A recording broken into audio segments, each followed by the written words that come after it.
Olá pessoal, tudo bem? Esse é o nosso vídeo de questões comentadas do ENAD sobre equidiocultura voltado aos cursos de zootecnia e veterinária.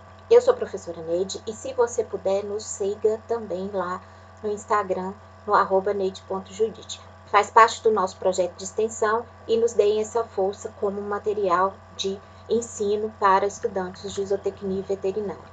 As questões do Exame Nacional do Ensino Superior, geralmente, são questões como tem um enunciado grande, tipo essa aqui. A primeira questão que eu separei foi sobre anemia infecciosa equina e diz no texto que é uma doença cosmopolita causada por um RNA vírus que atinge equinos, asininos e muares. Uma vez instalado no organismo do animal, esse vírus vai permanecer por toda a vida, mesmo quando não manifestar sintomas. Uma doença essencialmente crônica, embora possa se apresentar em fases hiperaguda, aguda e subaguda. A transmissão vai ocorrer por meio da picada de insetos aí, mutucas e das moscas dos estábulos, insetos hematófagos, materiais contaminados e sangue infectado, além de placenta, colostro e acasalamento com animais portadores. Então, agulhas, seringas contaminadas podem ser meios de transmissão aí. E outros equipamentos, esporas, bocaduras que podem ter sangue associado a esses materiais. Então, a proposição é: para a entrada de equinos em eventos agropecuários, são requisitos obrigatórios para o controle e erradicação da anemia infecciosa equina a apresentação. Número 1, da guia de trânsito animal, perfeito, essa afirmativa está correta. Do exame negativo para anemia infecciosa equina, correta também essa afirmação, o exame tem que ser negativo e tem que estar válido, pelo período aí de 60 dias o exame é válido, senão tem que repetir mesmo. E do comprovante de vacinação contra anemia infecciosa equina. Essa aí é uma afirmativa incorreta, porque não existe vacina aí para anemia infecciosa equina, que é um RNA vírus e retrovírus, igual o vírus da imunodeficiência adquirida do ser humano, que é a AIDS. Então, a resposta correta dessa questão é 1 e 2 apenas. Apenas as proposições que são 1 e 2 estão corretas e a marcação deve ser aqui na letra C nessa questão. A segunda questão que eu separei para a gente foi relacionada à cólica dos equinos. Qualquer concurso ou prova que tiver relacionada à equidiocultura, provavelmente uma questão de sanidade pode aparecer, como a gente já viu de anemia infecciosa equina, e uma questão de alimentação que é muito importante nesses animais da própria nutrição.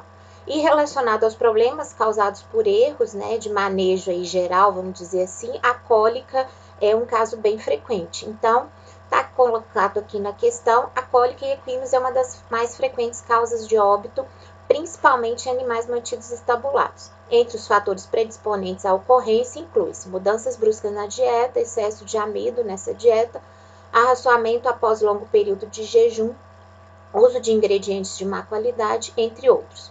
Sobre a cólica de equinos, avalie as alternativas a seguir.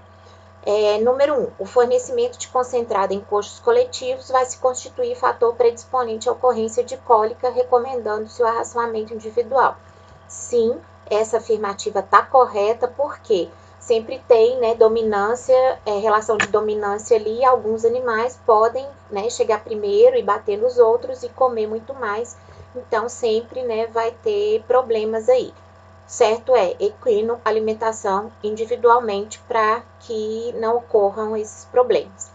A proposição 2 ali, o fornecimento de volumoso com alto teor de lignina pode predispor à ocorrência de cólica, devido ao aumento da fermentação secal.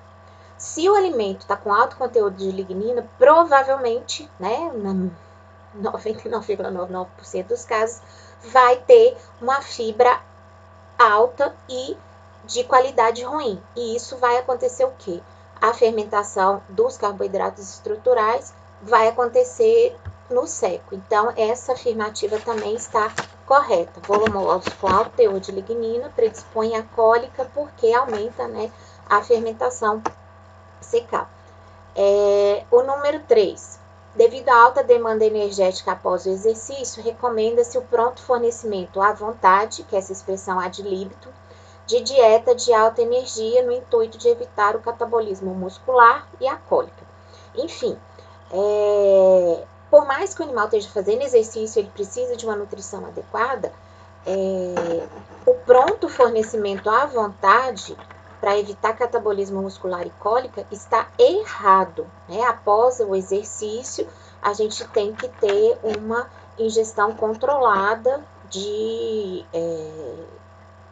energia, de proteína, de nutrientes, de eletrólitos, para que esse animal não venha desenvolver problemas de cólica e também problemas metabólicos. Então, a 3 é uma alternativa incorreta. No 4, um correto programa sanitário que inclua determinações periódicas contribui para diminuir a ocorrência de cólica. Certinho, porque a gente sabe, né, que muitos parasitas podem atrapalhar a absorção por interferência direta com a mucosa do estômago e do intestino do animal, além de ter, né, os problemas de migração de larvas pela mucosa e pelos vasos sanguíneos, dependendo do parasita em questão. E aí, isso é verdadeiro. Então, desverminações periódicas, sim, ajudam a diminuir cólica. E a 5, né, o fornecimento de água logo após o exercício é recomendado em razão da necessidade de reposição hídrica nesse momento, além de prevenir a ocorrência de cólica.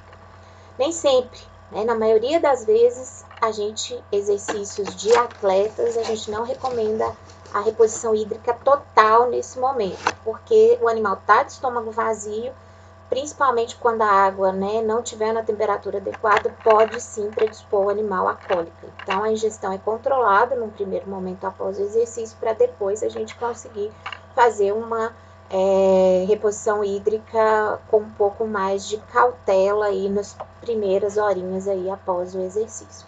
Dessa forma, né, a afirmativa que contém apenas, né, as coisas que estão corretas é a letra B, o 1, o 2 e o 5, para que a gente, né, veja essa questão aí, a letra B. A questão seguinte que nós separamos foi sobre criptorquidismo. Criptorquidismo, na prática, aí, é aquele animal chamado de roncolho.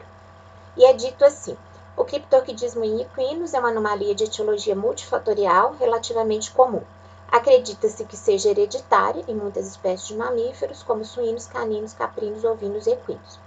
A base genética da hereditariedade em equinos ainda não está bem definida, mas algumas referências sugerem ser um fator dominante, o que se torna um forte incentivo para que os animais acometidos não sejam utilizados na reprodução. O diagnóstico é feito por meio de palpação externa, palpação retal, dosagem hormonal, ultrassonografia e laparoscopia. O criptorquidismo pode ser classificado como abdominal ou inguinal e apresenta-se na forma uni ou bilateral. No que diz respeito ao criptorquidismo, avalie as afirmações abaixo. Os animais que apresentam criptorquidismo têm comportamento de garanhões normais, uma vez que a função gametogênica da gônada retida não é alterada. Essa afirmativa estaria correta se fosse só até comportamento de garanhões normais. Porém, a função gametogênica da gônada retida é sim alterada. Então, incorreta a número 1. Número 2. O tratamento recomendado do criptorquidismo é cirúrgico com realização de orquiectomia total, em razão da possibilidade de sua etiologia estar relacionada com alguma característica hereditária. Sim, né? A gente precisa fazer a castração, que o nome mais técnico é orquiectomia total, que é a bilateral, para que a gente tenha a retirada do testículo que eventualmente fez o descenso e do outro testículo que está retido, ou dos dois que não fizeram o descenso. Então, essa número 2 aí está correta. A número 3, os cavalos criptorquídicos unilaterais não castrados apresentam forte libido, porém são inférteis. Sim, até forte libido, isso é verdadeiro. Eles têm criptorquidismo, os criptorquídicos têm forte libido, porém são inférteis. Mentira, porque o testículo que não está retido, foi dito na proposição aqui que é unilateral, o testículo que está na bolsa escrotal, sim, tem a produção de espermatozoides patente e pode sim vir, né, a gerar filhotes. Então, basta um espermatozoide viável, vamos dizer assim, para ter a fecundação. E aí, esses animais não são inférteis. Então, a número 3 também é incorreta. A número 4, um dos problemas associados ao criptorquidismo é o risco de o testículo retido se tornar neoplásico. Neoplasia é câncer, a gente precisa esclarecer alguns termos aqui, porque nem todo mundo que vem nos assistir aqui no canal é da área ou tem uma formação mais acadêmica, então por isso que eu falo alguns termos da prática aí. Inclusive, né, o criptorquidismo, que é o famoso roncolho. Então, um dos problemas associados ao criptorquidismo nesse testículo dentro do abdômen ou na cavidade abdominal é a neoplasia, justamente por conta da temperatura corporal, que é um pouco mais alta do que a temperatura necessária para a função testicular adequada.